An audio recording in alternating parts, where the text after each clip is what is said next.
வணக்கம். மதிமுகம் செய்திகள். இன்றைய முக்கிய நிகழ்வுகளை பார்ப்பதற்கு முன்பாக தலைப்பு செய்திகளை பார்க்கலாம். தமிழக முதலமைச்சர் மு.க.ஸ்டாலின் திட்டங்களை வரவேற்கும் மக்கள். மாநில திட்டக்குழு ஆய்வறிக்கை வெளியீடு. இபிஎஸ்ஸின் பயப்பட்டியல் சீன பெருஞ்சுவர் போல் நீள்கிறது. அமைச்சர் கே.என். நேரு விமர்சனம். தமிழகத்திற்கு 3 கோடி ஸ்மார்ட் மின்சார மீட்டர்கள் ஒதுக்கீடு. மத்திய இணை அமைச்சர் ஸ்ரீபத் நாயக் அறிவிப்பு. இந்திய மருந்துகள் 90 வகை மருந்துகள் தரமற்றவை. ஆய்வில் அதிர்ச்சி தகவல். தமிழக முதலமைச்சர் மு.க.ஸ்டாலின் அவர்களின் திட்டங்கள் குறித்து மாநில திட்டக்குழு ஆய்வறிக்கை வெளியிட்டுள்ளது. தமிழ்நாடு மாநில திட்டக்குழு மாண்புமிகு தமிழ்நாடு முதலமைச்சர் அவர்கள் செயல்படுத்தியுள்ள முதலமைச்சரின் காலை உணவு திட்டம், புதுமை பெண் திட்டம் மற்றும் எண்ணும் எழுத்தும் திட்டம் முதலான சீரிய திட்டங்கள் குறித்து மாநில திட்டக்குழு ஆய்வறிக்கை வெளியிட்டுள்ளது. அதில் இந்த திட்டத்திற்கு மக்களிடையே ஏற்பட்ட வரவேற்பினையும் மாணவ மாணவியர் இடையே ஏற்பட்ட எழுச்சியினையும் கருத்தில் கொண்டு 30,992 அரசு தொடக்க பள்ளிகளுக்கும் விரிவுபடுத்தப்பட்டுள்ளது. 18,50,000க்கும் மேற்பட்ட குழந்தைகள் பயன்பெற்றுள்ளதாகவும் தெரிவித்துள்ளது. மேலும் தமிழ்நாட்டின் எதிர்கால முன்னேற்றம் கருதி முதலமைச்சர் அறிமுகப்படுத்தி நடைமுறைப்படுத்தி வரும் இந்த மாபெரும் திட்டங்களால் இளைஞர்கள் மற்றும் மகளிரின் எதிர்காலம் பயன்பெறும் என்றும் தெரிவித்துள்ளது. சீன பெருஞ்சுவர் போல் இபிஎஸ்ஸின் பட்டியல் நீள்கிறது என அமைச்சர் கே.என். நேரு கடுமையாக விமர்சனம் செய்துள்ளார். இது தொடர்பாக அவர் வெளியிட்டுள்ள அறிக்கையில், பாஜகவோடு கள்ள கூட்டணி வைத்திருக்கும் அதிமுக அதனை மணிக்கொரு முறை நிரூபித்துக் கொண்டே இருக்கிறது என்று கூறியுள்ளார். மேலும் நடந்து முடிந்த அதிமுக பொதுக்குழுவில் நிறைவேற்றப்பட்ட தீர்மானங்களில் திமுக அரசுக்கு எதிரான தீர்மானங்களுக்கு கண்டனம் என்றும், மோடி அரசுக்கு எதிரான தீர்மானங்களுக்கு வலியுறுத்தல் என்றும் சொல்லி பாஜக பாசத்தை வெளிப்படுத்தி இருக்கிறார் பழனிசாமி என்றும் அவர் தெரிவித்துள்ளார். இபிஎஸ்க்கு மோடி என்றால் பயம், அமலாக்கத்துறை பயம், வருமான வரித்துறை பயம், சின்னம் பறிபோய்விடுமோ என்ற பயம், இப்படி இபிஎஸ்ஸின் பயப்பட்டியலிலும் எல்லாம் பயம் மயம் என சீன பெருஞ்சுவர் போல் நீள்கிறது என்று அவர் அறிக்கையில் சுட்டி காட்டியுள்ளார். மேலும் குடியுரிமை திருத்த சட்டத்தை அதிமுக ஆதரித்து ஓட்டளிக்காமல் இருந்திருந்தால் அந்த மசோதா ராஜ்யசபாவில் தோல்வி அடைந்திருக்கும் என்று அவர் தெரிவித்துள்ளார். ஜெயலலிதா எதிர்த்த தேசிய உணவு பாதுகாப்பு சட்டம், உதய்மின் திட்டத்துக்கெல்லாம் மோடிக்கு பயந்து ஆதரவு தெரிவித்தவர் எடப்பாடி என்றும், முத்தலாக் தடை சட்டத்திற்கு லோக்சபாவில் ஆதரவு தெரிவித்துவிட்டு ராஜ்யசபாவில் எதிர்ப்பு தெரிவிப்பது போல் காட்டிக்கொண்டு இரட்டை வேடம் போட்டது அதிமுக என்றும் அவர் கூறியுள்ளார். நான் ஒரு விவசாயி என்று சொல்லிக் கொண்டே மோடி அரசு கொண்டு வந்த 3 வேளாண் சட்டங்களை பலமாக ஆதரித்தது மட்டும் இன்றி அவற்றை எதிர்த்தவர்களையும் கடுமையாக விமர்சித்த விஷவாயு நீங்கள் என்று குற்றம் சாட்டியுள்ளார். தமிழகத்துக்கு 3 கோடி ஸ்மார்ட் மின்சார மீட்டர்கள் ஒதுக்கப்பட்டுள்ளது என்று ராஜ்யசபாவில் மத்திய இணையமைச்சர் ஸ்ரீபத் நாயக் கூறியுள்ளார். இது குறித்து ராஜ்யசபாவில் அவர் கூறுகையில், நாடு முழுவதும் 2025ஆம் ஆண்டுக்குள் 25 கோடி ஸ்மார்ட் மீட்டர்கள் பொருத்த திட்டமிடப்பட்டுள்ளது என்றும், அதன்படி கடந்த நவம்பர் 29ஆம் தேதி வரை பல்வேறு மாநிலங்களில் 73 லட்சம் ஸ்மார்ட் மின் மீட்டர்கள் பொருத்தப்பட்டுள்ளது என்று தெரிவித்துள்ளார். மேலும் தமிழகத்திற்கு மட்டும் 3 கோடி ஸ்மார்ட் மீட்டர்கள் ஒதுக்கப்பட்டுள்ளது என்றும், திரிபுராவில் 5.47 லட்சம், ராஜஸ்தானில் 1.42 கோடி, பஞ்சாபில் 87.84 லட்சம் மீட்டர்கள் ஒதுக்கீடு செய்யப்பட்டுள்ளது. ஆனால் இந்த மாநிலங்களில் ஒதுக்கப்பட்ட மீட்டர்கள் இதுவரை பொருத்தப்படவில்லை எனவும் அவர் கூறியுள்ளார்.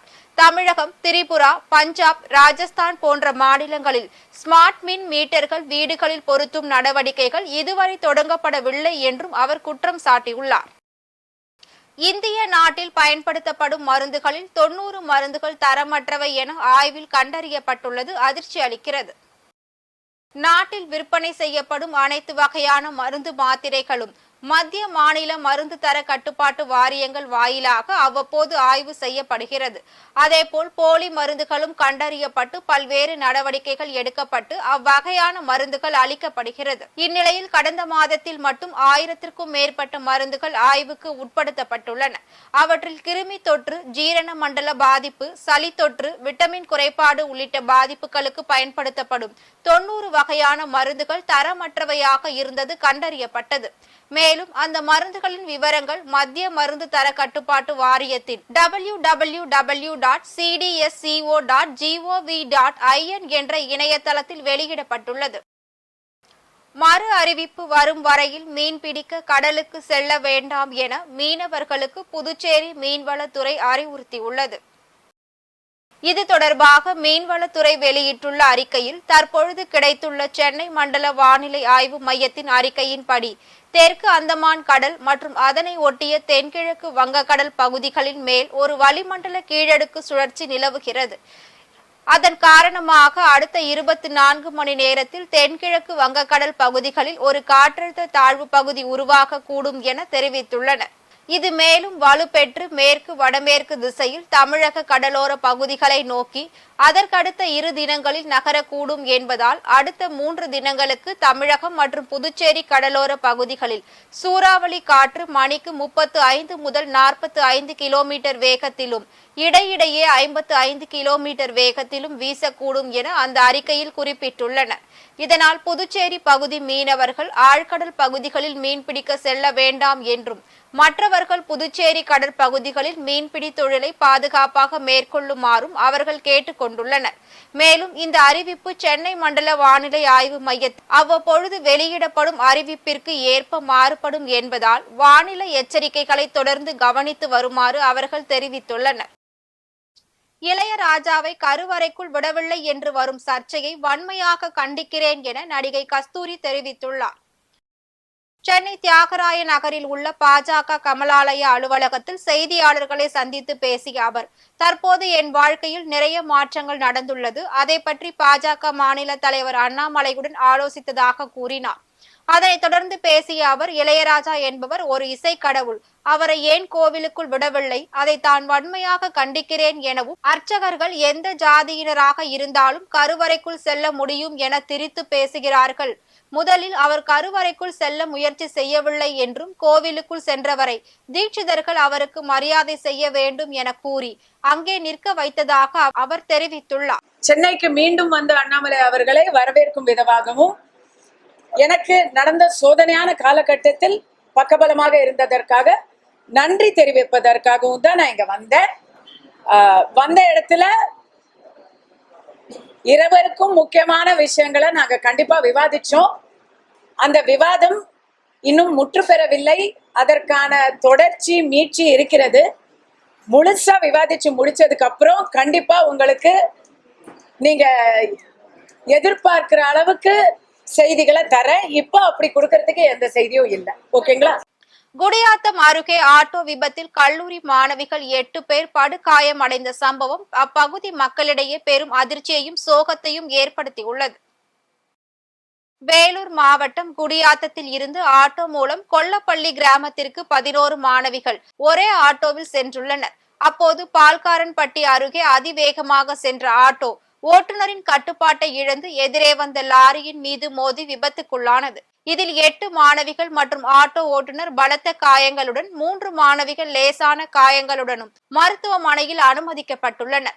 இந்த விபத்து குறித்து தகவல் அறிந்து வந்த குடியாத்தம் திமுக சட்டமன்ற உறுப்பினர் அமுலு விஜயன் பாதிக்கப்பட்ட மாணவிகளை பார்வையிட்டு மருத்துவர்களிடம் விரைந்து சிகிச்சை அளிக்கும்படி உத்தரவிட்டுள்ளார். மேலும் இந்த விபத்து குறித்து காவல்துறையினர் வழக்கு பதிவு செய்து விசாரணை மேற்கொண்டு வருகின்றனர். இந்த சம்பவம் அப்பகுதி மக்களிடையே பெரும் சோகத்தையும் பரபரப்பையும் ஏற்படுத்தியுள்ளது.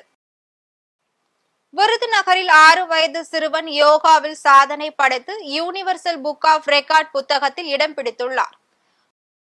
விருதுநகர் டிசிகே பெரியசாமி தெருவை சேர்ந்த விஜயவேல் மகாலட்சுமி தம்பதியாரின் மகன் யாதவ் வேல் தனியார் ஆங்கில வழி பள்ளியில் 2ஆம் வகுப்பு பயின்று வருகிறார். யோகாவில் சாதனை புரியும் நோக்கில் சலபாசனம், புஷ்அப் ஆகிய இரண்டையும் 4:18 நிமிடத்திற்குள் 240 தடவை செய்து international achievers universal book of record புத்தகத்தில் இடம் பிடித்து சாதனை படைத்துள்ளார். சிறுவனின் இந்த சாதனையை பள்ளி ஆசிரியர்கள் மற்றும் கிராம மக்கள் கொண்டாடி வருகின்றனர்.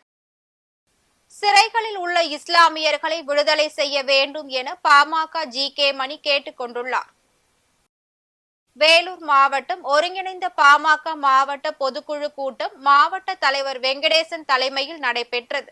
இதில் திருவண்ணாமலை உழவர் பேரியக்க மாநாடு குறித்தும் வன்னியர்கள் 10.5% தனி இடஒதுக்கீடு கோரியும் பாமக சார்பிலும் வன்னியர் சங்கத்தின் சார்பிலும் பல்வேறு தீர்மானங்கள் நிறைவேற்றப்பட்டது. அதன் பின்னர் செய்தியாளர்களிடம் பேசிய பாமக கௌரவ தலைவர் ஜி.கே. மணி, திருவண்ணாமலையில் வரும் 21ஆம் தேதி நடக்கும் உழவர் பேரியக்க மாநாடு விவசாயிகளின் பல முக்கிய பிரச்சனைகளை தீர்க்கும் வகையில் பல்வேறு தீர்மானங்கள் கொண்டுவரப்பட உள்ளதாகவும், மழை வெள்ளத்தால் பாதிக்கப்பட்ட மக்களுக்கு 6000 ரூபாய் நிவாரண நிதி தமிழக அரசு வழங்க வேண்டும் எனவும் கேட்டுக் கொண்டுள்ளார். அதனைத் தொடர்ந்து பேசிய அவர், தமிழகத்தில் நீண்ட காலம் சிறைகளில் அடைக்கப்பட்டுள்ள இஸ்லாமிய சிறை கைதிகளை அரசு விடுதலை செய்ய வேண்டும் என்றும், ஒரே நாடு ஒரே தேர்தல் திட்டம் குறித்து தேர்தல் ஆணையம் தெளிவுபடுத்த வேண்டும் என்றும் தெரிவித்துள்ளார். இதில் மாவட்ட செயலாளர் ஜெகன் ரவி, அமைப்பு செயலாளர் அக்னிவேல் முருகன் உள்ளிட்டோர் கலந்து கொண்டனர். திருவண்ணாமலையில் தமிழ்நாடு உழவர் பேரியக்கத்தின் மாநில மாநாடு நடைபெற உள்ளது. இந்த மாநாடு பிரம்மாண்டமான மாநாடாக குறைந்தபட்சம் 10 லட்சம் பேருக்கு மேலே கலந்து கொள்வார்கள் என்று நாங்கள் எதிர்பார்த்து திட்டமிட்டு செய்து வருகிறோம். இந்த மாநாட்டில் எங்கள் தமிழ்நாடு உழவர் பேரியக்கத்தினுடைய நிறுவனர் மருத்துவ அவர்களும், பாட்டாளி மக்கள் கட்சி தலைவர், சுகாதாரத்துறையில் சாதனை படைத்திட்ட முன்னாள் அமைச்சர் சென்னை மற்றும் அன்புமணி, ஜி.கே. மணி, நான் மற்றவங்க முன்னோடிகள் எல்லாம் கலந்து இந்த மாதிரி தமிழ்நாடு முழுக்க இருந்து எங்கள் இயக்கத்தை சார்ந்தவர்களும் இயக்கத்தை சாராத பொதுவான விவசாயிகளும் நிறைய பேர் பங்கேற்றிருக்கிறார்கள்.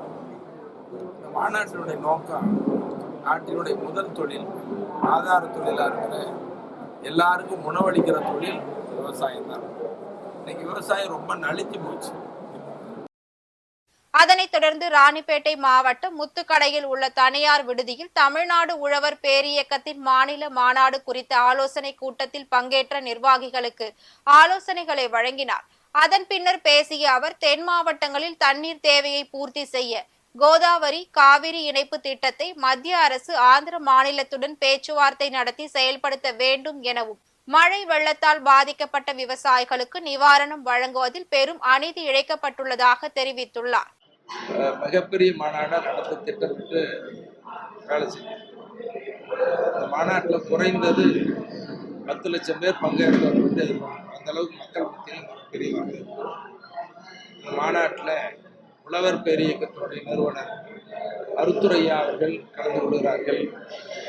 எங்கள் பாட்டாளி மக்கள் கட்சியினுடைய தலைவர், சுகாதாரத்துறை அமைச்சராக இருந்து மிகப்பெரிய சாதனை படைத்த சென்னை அன்புமணி அவர்கள், ஜி.கே. மணி, நான் மற்ற முன்னோடிகள் எல்லாம் கலந்து. இந்த மாநாட்டில் மிக முக்கியமான தீர்மானங்களை நிறைவேற்றி மாநில அரசு செய்ய வேண்டியது, மத்திய அரசு செய்ய வேண்டிய இதையெல்லாம் கோரிக்கை வைக்கிறோம்.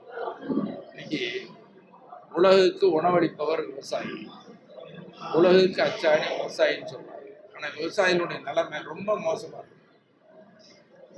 மழைக்காலங்களில் வெள்ளச்சாதம் விவசாயம் பாதிக்கும். மழை இல்லைன்னா கடுமையான வறட்சி, பயிரெலாம் காய்ஞ்சி கருத்தம். இப்படி விவசாயி மிகப்பெரிய நட்டத்துக்கு ஆளாகிறார். திருப்பத்தூரில் சாலை அமைத்து தர கோரி பணத்தை கொடுத்த ஆசிரியர் காலில் விழுந்து விஏஓ மன்னிப்பு கேட்கும் வீடியோ இணையத்தில் வைரலாக பரவி வருகிறது. திருப்பத்தூர் மாவட்டம் நாற்றம்பள்ளி அடுத்த செரக்காயல் நத்தம் பகுதியில் அரசுக்கு சொந்தமான இடத்தில் சாலை அமைத்து தர கோரி கிராம நிர்வாக அலுவலர் மாணிக்கம் என்பவரிடம் அப்பகுதி மக்கள் சார்பில் சிவாஜி என்பவர் 25,000 பணத்தை கொடுத்துள்ளனர். தற்போது கிராம நிர்வாக அலுவலர் மாற்றப்பட்டு இருப்பதால் சாலை அமைத்து தர கோரி அப்பகுதி மக்கள் ஆர்ப்பாட்டத்தில் ஈடுபட்டதால் விஏஓ காலில் விழுந்து கெஞ்சும் வீடியோ இணையத்தில் வைரலாக்கப்பட்டு வருகிறது. ராணிப்பேட்டை சோளிங்கர் யோக நரசிம்மர் கோவில் ரோப்கார் சேவை நிறுத்தப்பட்டுள்ளதாக கோவில் நிர்வாகம் தெரிவித்துள்ளது. ராணிப்பேட்டை மாவட்டம் சோளிங்கர் பகுதியில் அமைந்துள்ள யோகலட்சுமி நரசிம்மர் திருக்கோவிலில் பக்தர்களின் வசதிக்காக ரோப்கார் சேவை செயல்பட்டு வருகிறது. இந்நிலையில் இம்மாதம் டிசம்பர் 17ஆம் தேதி முதல் 19ஆம் தேதி வரை மாதாந்திர பராமரிப்பு பணி காரணமாக ரோப்கார் சேவை நிறுத்தி வைக்கப்பட்டுள்ளதாகவும், மேலும் டிசம்பர் 20ஆம் தேதி முதல் வழக்கம் போல் ரோப்கார் சேவை செயல்படும் எனவும் கோவில் நிர்வாகம் சார்பில் தகவல்கள் வெளியாகியுள்ளது. கொடைக்கானலில் வெள்ளி நீர்வீழ்ச்சியில் ஆர்ப்பரித்து கொட்டும் தண்ணீரால் சுற்றுலா பயணிகள் மகிழ்ச்சி அடைந்துள்ளனர். திண்டுக்கல் மாவட்டம் கொடைக்கானலில் கடந்த சில தினங்களாக பெய்து வரும் கனமழையால் 20 சென்டிமீட்டருக்கும் மேலாக கனமழை பெய்து வருகிறது. பல்வேறு நீர்நிலைகளில் நீர்வரத்து அதிகரித்துள்ளது. குறிப்பாக கொடைக்கானல் முகப்பு பகுதியில் அமைந்துள்ள வெள்ளி நீர்வீழ்ச்சி பகுதியில் தண்ணீர் ஆர்ப்பரித்துள்ளது. மேலும் கொடைக்கானல் வட்டக்கானல் அருவி உட்பட பல்வேறு அருவிகளிலும் தண்ணீர் வரத்து அதிகரித்துள்ளது. இதனால் அப்பகுதி மக்கள் மட்டும் இன்றி சுற்றுலா பயணிகளும் மகிழ்ச்சி அடைந்துள்ளனர். தொழில்நுட்ப கம்பெனிகளை ஈர்க்க நடவடிக்கைகள் மேற்கொள்ளப்பட்டு வருவதாக அமைச்சர் PDR பழனிவேல் ராஜன் தெரிவித்துள்ளார். கோவை புரூக்பாண்ட் சாலையில் ஐமெரிட் நிறுவனத்தின் செயற்கை நுண்ணறிவு மையத்தை தமிழ்நாடு தகவல் தொழில்நுட்பம் மற்றும் டிஜிட்டல் சேவைத்துறை அமைச்சர் PDR பழனிவேல் தியாகராஜன் துவங்கி வைத்தார். அதன் பின்பு செய்தியாளர்களிடம் பேசிய அவர், கோவையில் புதிய தொழில்நுட்ப கம்பெனிகளை துவங்குவதற்காக வெளிநாட்டு கம்பெனிகளுடன் ஒப்பந்தம் நடத்தியுள்ளதாகவும் 3 மில்லியன் சதுர அடியில் ஆபீஸ் பாத் உருவாக்கப்படும் என்றும், IT துறையின் வளர்ச்சிக்கு ஒன்றிய அரசுடன் இணைந்து செயல்பட வேண்டி இருக்கிறது, அதனை செய்து வருகிறோம். IT கம்பெனிகளை ஈர்க்க தேவையான நடவடிக்கைகள் மேற்கொள்ளப்பட்டு வருவதாகவும் தெரிவித்துள்ளார். மேலும் AI டெக்னாலஜி என்பது கட்டாயமான ஒன்றாக மாறி உள்ளதாகவும், AI தொழில்நுட்பம் காரணமாக வேலைவாய்ப்பு இழப்பு என்பது ஏற்பட வாய்ப்பு இல்லை என்றும் தெரிவித்துள்ளார். இதில் ஐமெரிட் இன்க் தலைமை செயல் அதிகாரி ராதா ராமசுவாமி பாசு மற்றும் அரசு துறை சார்ந்த அதிகாரிகள் கலந்து கொண்டனர். மெயின் ரீசன் சைனா விட்டு எல்லாம் வெளியே வர்றாங்க. 30 வருஷமா எல்லாம் சைனாக்கு போயிட்டு இருந்தது. இன்னைக்கு சைனாக்கு போனா ஆபத்துன்ற அளவுக்கு இருக்கிறதையும் கழட்ட பாக்குறாங்க. அங்க போகாம இருக்கணும்னு பாக்குறாங்க. அப்போ there is no other country the scale of India, number one. Number two, everywhere else there is scale, there is a aging population. அதாவது ஆவரேஜ் ஏஜ் வந்து அதிகரிச்சுக்கிட்டே போகுது. இளைஞர்கள் பத்தல. இன்னைக்கு பார்த்தீங்கன்னா இந்தியா வந்து குளோபல் பாப்புலேஷனில் கிட்டத்தட்ட 6ல் 1 நபர் இந்தியர். இது இன்னும் நீங்கள் வகுத்து யாரெல்லாம் முதியோர் ஆகாமல் இளைஞராக இருக்காங்க, இல்லை வேலை செய்கிற வயதுக்குள்ளே 60 வயசுக்குள்ளே இருக்காங்கன்னு பார்த்தீங்கன்னா 5ல் 1. யாரெல்லாம் கல்வி பெற்று அடிப்படை பணி செய்கிற அளவுக்கு இருக்காங்கன்னா 4ல் 1. எனவே இங்கே தான் மனித வளம் இருக்குது, இங்கே தான் இந்த எக்கானமிக் ஸ்கேல் இருக்குது. என்ன தான் நம்ம க்ரோ பண்ணணும்னு விரும்புகிறோமோ, நம்மளுடைய கட்டமைப்பு, நம்மளுடைய திட்டமிடுதல், நம்மளுடைய செயல்திறன், நம்மளுடைய நிறைவேற்றும் சக்தி, இதுதான் நம்மளுக்கு எல்லையே தவிர வாய்ப்பு வந்து அளவில்லா வாய்ப்பு உலக அளவில். இது இன்னும் 10-15 வருஷத்துக்கு நீடிக்கும். இது வந்து macro economic trend. It is not based on party or government, or there is a macroeconomic global trend. அதுவும் இப்போ US எலெக்ஷன்லாம் வந்த பிறகு இன்னும் சைனா டென்ஷன்ஸ் அதிகரிச்சுட்டு தான் இருக்கும். அதனால நிறைய வாய்ப்புங்க வருது. தமிழகத்தில் பைக் டாக்ஸிகளுக்கு தடை விதித்து ஆட்டோ மீட்டர் கட்டணத்தை உயர்த்தி வழங்க வலியுறுத்தி ஆட்டோ ஓட்டுநர்கள் தர்ணா போராட்டத்தில் ஈடுபட்டனர். கோவை பவர் ஹவுஸ் பகுதியில் பைக் டாக்ஸியை தடை செய்ய வலியுறுத்தியும் ஆட்டோ மீட்டர் கட்டணத்தை உயர்த்தி தர கோரியும் தமிழ்நாடு அனைத்து வகை அமைப்பு சாரா தொழிலாளர் நல நற்பணி சங்கத்தினர் மற்றும் ஆட்டோ ஓட்டுநர்கள் கருப்பு மாஸ்க் அணிந்து கொண்டு ஆர்ப்பாட்டத்தில் ஈடுபட்டனர். அப்போது செய்தியாளர்களிடம் பேசிய சங்கத்தின் நிறுவன தலைவர் சரவணன், தமிழகத்தில் பைக் டாக்ஸியால் ஆட்டோ ஓட்டுநர்களின் வாழ்வாதாரம் பாதிக்கப்பட்டுள்ளதால் பைக் டாக்ஸியை தடை செய்ய கோரியும் மின்சார ஆட்டோக்களை தடை செய்ய வேண்டும் எனவும் கேட்டுக் கொண்டுள்ளார். மேலும் மாவட்ட பொறுப்பு அமைச்சர் அல்லது கோவை மாவட்ட ஆட்சியர் யாராவது ஒருவர் தங்களிடம் நேரில் பேச்சுவார்த்தை நடத்தினால் மட்டுமே போராட்டத்தை கைவிடுவோம் என்று அவர்கள் தெரிவித்துள்ளனர். எங்களுக்கு முறையான தடை வேண்டும். முறைப்படுத்தும் வரை பைக் டாக்ஸிகளுக்கு தமிழகம் முழுவதும் தடை செய்ய கோரி பல்வேறு மாவட்டத்தில் ஆர்ப்பாட்டங்கள் போயிட்டுருக்கு. ஆனால் கோவையில் தற்காலிக தடை விதிக்கணும். வெஹிக்கிள் லான்ச் பண்ணக்கூடாது. மீட்டர் கட்டண உயர்வுக்கு மினிஸ்டர் வரும் வரை எங்களுடைய ஆர்ப்பாட்டம் கலையாது. மேலும் இன்றைக்கி பேட்ரி வண்டி பார்த்திங்கன்னா ஒரு 200 ரூபா கலெக்ஷனுக்கு விட்டுட்டுருக்காங்க 12 ஹவர்ஸ். அதுக்கு எந்த அதிகாரி அவங்களுக்கு அனுமதி கொடுத்தாங்கன்னு தெரியல. அதே மாதிரி அவங்களே வாடகை கொடுப்போம் அப்படிங்கிற மாதிரி வரும் 2025 வெஹிக்கிள் அதர் ஸ்டேட், அதாவது பக்கத்து மாநிலத்தினுடைய எண் கொண்ட வண்டிகளை இங்கே லான்ச் பண்ணுறதா ஒரு தகவல் பரவிட்டுருக்கு. அதுக்கான டிரைவர்களை பேட்டி எடுத்துகிட்டு இருக்காங்க. அதை கண்டித்தும் அதற்கு தடை விதிக்க வேண்டும். இந்த பைக் டாக்ஸி முறைப்படுத்தும் வரை தமிழகத்தில் ஓடக்கூடாது. அதுக்கு முன் உதாரணமாக கோவையில் அதை தற்காலிக தடை விதிக்கணுங்கிறதுக்காக தான் இந்த அறவழி போராட்டத்தை அமைதி காத்துட்ருக்கோம். இந்த போராட்டம் வெற்றியடையும் வரை நாங்கள் களைய மாட்டோம். திருப்பூரில் மாநகர மாநகராட்சி வரிகளை குறைக்க வலியுறுத்தி அதிமுக நிர்வாகிகள் ஆர்ப்பாட்டத்தில் ஈடுபட்டனர். திருப்பூர் மாநகராட்சிக்கு உட்பட்ட 7வது வார்டு பகுதிகளில் சாலை வசதி, கழிவுநீர் கால்வாய் வசதிகள் உள்ளிட்ட அடிப்படை வசதிகள் செய்து தராத மாநகராட்சி நிர்வாகத்தை கண்டித்தும், சொத்து வரி, குப்பை வரி உள்ளிட்ட வரிகளை பல மடங்கு உயர்த்தியதை கண்டித்தும் மாநகராட்சி 2வது மண்டல அலுவலகம் முற்றுகையிட்டு போராட்டம் நடைபெற்றது. இதில் திருப்பூர் வடக்கு சட்டமன்ற உறுப்பினர் விஜயகுமார், அதிமுக நிர்வாகிகள் மற்றும் பொதுமக்கள் என பலரும் கலந்து கொண்டு ஆர்ப்பாட்டத்தில் ஈடுபட்டனர். கோவில்பட்டியில் விவசாய விளை பொருட்களுக்கான ஆதார விலை நிர்ணய சட்டம் கொண்டுவர வலியுறுத்தி ரயில் மறியல் போராட்டத்தில் ஈடுபட்டவர்களை காவல்துறையினர் கைது செய்துள்ளனர். கோவில்பட்டியில் விவசாய விளை பொருட்களுக்கு குறைந்தபட்ச ஆதார விலை நிர்ணய சட்டம் கொண்டுவர வலியுறுத்தியும், விவசாயத்திற்கு வழங்கப்படும் இலவச மின்சார திட்டம் ரத்து மற்றும் விவசாயிகள் கடன் உள்ளிட்ட பல்வேறு கோரிக்கைகளை வலியுறுத்தி தமிழ்நாடு அனைத்து விவசாயிகள் சங்கங்களின் ஒருங்கிணைப்பு குழு சார்பில் அதன் மாவட்ட செயலாளர் அருமைராஜ் தலைமையில் விவசாயிகள் சங்கத்தினர் ஆர்ப்பாட்டத்தில் ஈடுபட்டனர். அதனை அடுத்து ரயில் மறியலில் ஈடுபட முற்பட்ட 24 பேரை காவல்துறையினர் கைது செய்து வள்ளுவர் நகரில் உள்ள சமுதாய நலக்கூடத்தில் வைத்துள்ளனர். இதனால் அப்பகுதியில் பரபரப்பான சூழல் நிலவியுள்ளது.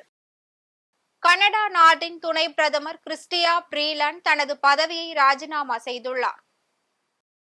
அமெரிக்காவின் புதிய ஜனாதிபதியாக தேர்வு செய்யப்பட்டுள்ள டொனால்ட் ட்ரம்ப் சமீபத்தில் அறிக்கை ஒன்றை வெளியிட்டுள்ளார். அதில் கனடாவில் இருந்து அமெரிக்காவிற்கு இறக்குமதி செய்யப்படும் அனைத்து பொருட்களுக்கும் 25% வரி விதிக்கப்படும் என்று தெரிவித்திருந்தார். இந்த அறிவிப்பு வெளியானதை தொடர்ந்து கனடா நாட்டின் துணை பிரதமர் கிறிஸ்டியா பிரீலாண்ட் தனது பதவியை ராஜினாமா செய்ய உள்ளதாக அறிவித்துள்ளார். மேலும் தனது நிதி மந்திரி பதவியையும் அவர் ராஜினாமா செய்துள்ளார். மீண்டும் தலைப்பு செய்திகள். தமிழக முதலமைச்சர் மு.க. ஸ்டாலின் திட்டங்களை வரவேற்கும் மக்கள். மாநில திட்டக்குழு ஆய்வறிக்கை வெளியீடு. இபிஎஸ்ஸின் பயப்பட்டியல் சீன பெருஞ்சுவர் போல் நீள்கிறது. அமைச்சர் கே.என். நேரு விமர்சனம். தமிழகத்திற்கு 3 கோடி ஸ்மார்ட் மின்சார மீட்டர்கள் ஒதுக்கீடு. மத்திய இணை அமைச்சர் ஸ்ரீபத் நாயக் அறிவிப்பு.